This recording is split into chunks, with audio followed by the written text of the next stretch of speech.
साथियों नमस्कार, स्वागत है आपका। आज काफ़ी दिनों में आपके सामने रूबरू हूँ। बात करेंगे बीज को उपचारित करना क्यों ज़रूरी है और उसके क्या लाभ होते हैं।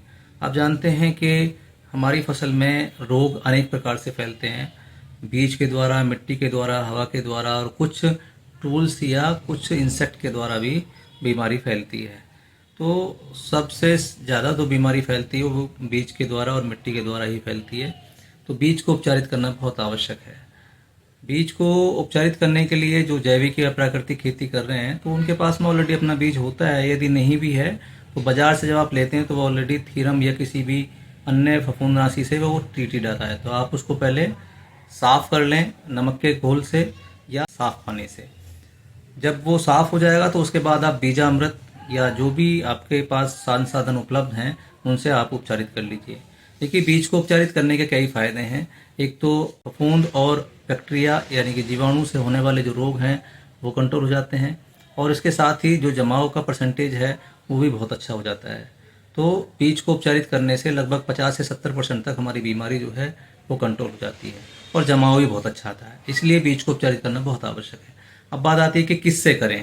तो अगर जो केमिकल खेती कर रहे हैं वो आप जानते हैं कि कोई भी फंजीसाइड आप बाज़ार से ले लेंगे तो उससे आप उपचारित कर सकते हैं, जैसे कि कार्बनडाजिम है, थीरम है, बाविस्टीन है या आप थाइफ्लुड मिथाइल, बहुत सारे बाज़ार में आते हैं। अगर कहीं इंसेक्ट की प्रॉब्लम रहती है, जैसे कहीं आलू आप लगा रहे हैं तो आलू में इंसेक्टिसाइड और फंजीसाइड दोनों से करते हैं, लेकिन इनकी आयु ज़्यादा नहीं होती है और ये बहुत जल्दी जो है लंबे समय तक बीज को संरक्षित नहीं रख सकते हैं। तो आप अगर केमिकल खेती भी कर रहे हैं तो भी आप बायो जो फंजीसाइड हैं या बायो जो इंसेक्टिसाइड है उनका सहारा ले सकते हैं। सूडोमोनास के साथ में मेटाराइजियम और बवेरिया बिशियाना आराम से काम करता है। ट्राइकोडर्मा के साथ थोड़ा सा दिक्कत करता है। तो अगर ट्राइकोडर्मा सूडोमोनास ले रहे हैं तो कोई दिक्कत नहीं है, और यदि इंसेक्टिसाइड साथ में ले रहे हैं तो आप ट्राइकोडर्मा के बजाय सूडोमोनास ले लीजिए। 25-25 ग्राम या 25 ml पर लीटर के हिसाब से घोल बनाइए, बीज को फैला लीजिए। 2 घंटे पहले या 1 रात पहले आप बीज के ऊपर लेप लगा दीजिए। थोड़ा सा गुड़ मिला लीजिए इसमें, और यदि गीला रहता है तो हल्का सा राख भी मिला सकते हैं। तो इस तरीके से आप उपचारित कर सकते हैं। इसके अलावा गौकृपामृतम से उपचारित कर सकते हैं। बीजा अमृत है, गौकृपामृतम है, जीवामृत है।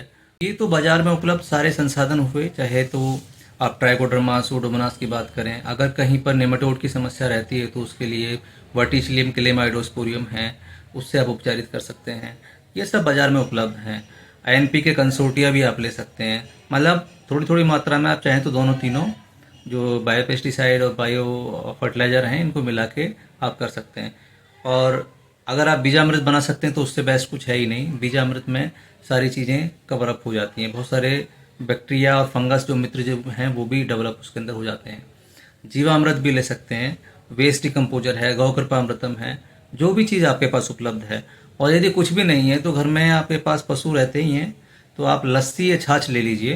बहुत सिंपल है। 1 लीटर लस्सी में 1 लीटर पानी मिलाइए, थोड़ा सा पतला कर लीजिए उसको। कोई हार्ड एंड फास्ट रूल नहीं है कि जितना है, जिस हिसाब से आप आगे कभी गाढ़ी भी रहती है कभी पतली भी रहती है, उसी हिसाब से आप ले लीजिए और उसमें थोड़ा सा गुड़ मिला लीजिए। तो उसका आप बीज को फैला के छींटा दे दीजिए और उसके बाद फिर हल्का सा राख भी आप उस पर छिड़क सकते हैं। तो मतलब एक लेप चढ़ जाना चाहिए उस बीज के ऊपर। तो ये एक सिंपल से साधन है। मैंने बहुत सारे किसानों को ये कराया है। गेहूं में बहुत अच्छा 2-3 दिन पहले जमाव अच्छा आ गया, उसमें पहले निकल आए और बहुत अच्छी मात्रा में जो है मतलब परसेंटेज भी बढ़ गई उनकी। मान लीजिए अगर किसी भी बीज में थोड़ा सा भी एम्ब्रियो जागृत है तो उसका जो जमाव है ना वो बहुत अच्छा आता है। तो आप लस्सी भी ले सकते हैं। तो कहने का मतलब है जो भी चीज़, जो संसाधन उस समय आपके पास उपलब्ध है, आप बीज को उपचारित जरूर कीजिए, है ना। तो इस तरीके से हमें मिट्टी और बीज को उपचारित करना बहुत आवश्यक है, जिससे करने से हमारा जमाव भी अच्छा रहता है और रोग मुक्त हमारी फसल रहती है। तो इससे संबंधित कोई भी आपका मन में सवाल है तो आप कमेंट करके पूछ सकते हैं। बहुत बहुत शुक्रिया। नमस्कार।